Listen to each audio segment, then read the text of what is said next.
Hey guys, I'm back with another video. Actually, it's going to be two. Doing two videos today. Doing the tackles and the interior alignment in the same day because, well, that just makes sense. I'm going to start with the tackles and the next video will be the interior alignment. Let's get right into this. Alright, so first off we have Notre Dame's Mike Glinchey. Sorry if I pronounced that wrong.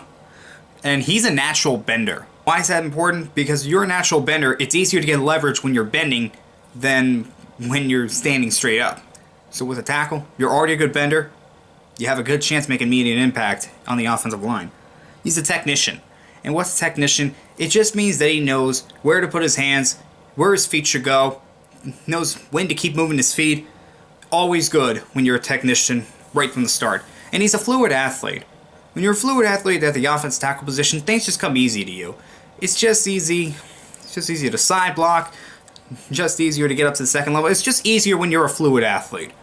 But his core strength needs work. He needs to get stronger with his core. Sustaining and finishing. He needs to work on sustaining the blocks and finishing them. A lot goes into a block. You don't realize that. And when they don't finish, either running back's going to get hit sooner than he should, or quarterback's going to end up on his back. And moving his feet. Now, he is a good technician, but he needs to work on keeping his feet moving. Making sure that his feet are still moving. Connor Williams from Texas A&M has really good hand placement. He knows where to put his hands when he's blocking. And when you can get your hands on someone, it's easier for you to just get them away from the quarterback or get them away from the running back. And he's a good technician. I mentioned this earlier. When you're a good technician, you know where to put your hands, you know when to keep moving your feet, you know when to get to that second level. Always good when you're a technician. And that's what he is.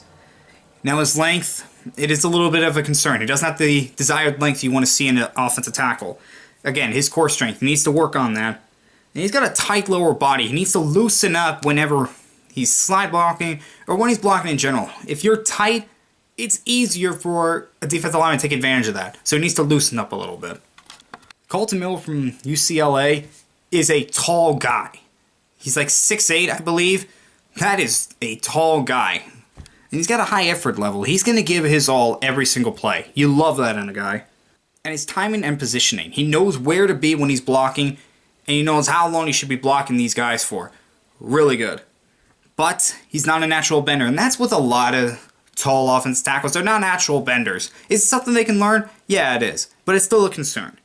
And he's got slow hands. He needs to get faster hands. He needs to get his hands on the guy as fast as he can, or else like that. They're just going to swat it away because he can't get his hands on them. His body control and contact balance. He needs to work on that because you're not balanced as an offensive tackle. You're going to end up on your back, and either the quarterback or the running back's going to be tackled behind the line of scrimmage. Next up, we got Tyrell Cosby from Oregon.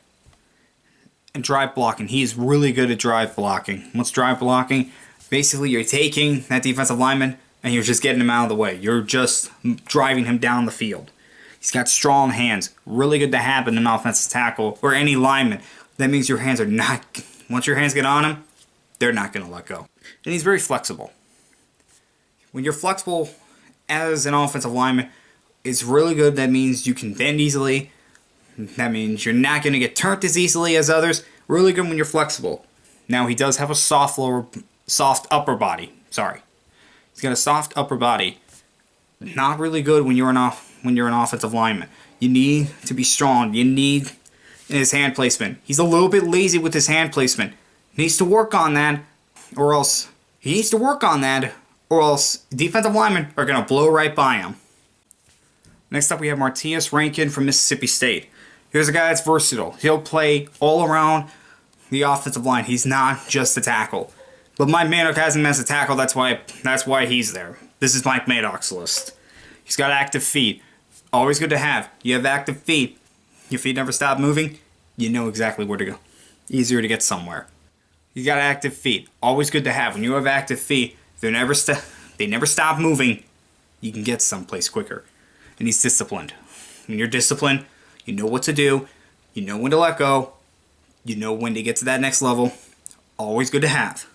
Now, slide quickness. Needs to be quicker when he's slide blocking. His placement's a little high. Your placement's a little high. Well, defenders can get right by that. If you're too high or too low, it's easier to get away. It's easier for a defender to get away. when your placement is either too high or too low. And finishing. If he doesn't finish, I've mentioned this, either the running back's going to be hit in the backfield or the quarterback's going to get sacked or hit. Finally, we have Orlando Brown Jr. from Oklahoma, who's the son of Orlando Brown, a former offensive tackle. There's a positive right there. He knows what to do when you get to the NFL. He's also got a massive frame. He's 6'8", 360 pounds. And he's good with his punches. He knows when to do that. What's a punch? Like that. That's basically a punch. A punch is good to have because it can make the defender a little bit disoriented, and that's when you get him. And his feet never stop moving. Just like with Martinez, when your feet are still moving, it's easier to get to the person you're blocking. Now, we all know about the combine. Did not have a strong combine that knocked him down a lot of draft boards. Might have knocked him out of the first round. Maybe even the second round. He's got a high center of gravity. The problem with a high center of gravity when you're an offensive tackle, it's tough to get leverage with that. So with that high center of gravity, it's going to be tough for him to get leverage. And his foot quickness. Needs to get quicker feet. Alright guys, there were the tackles. And the next video will be the interior linemen.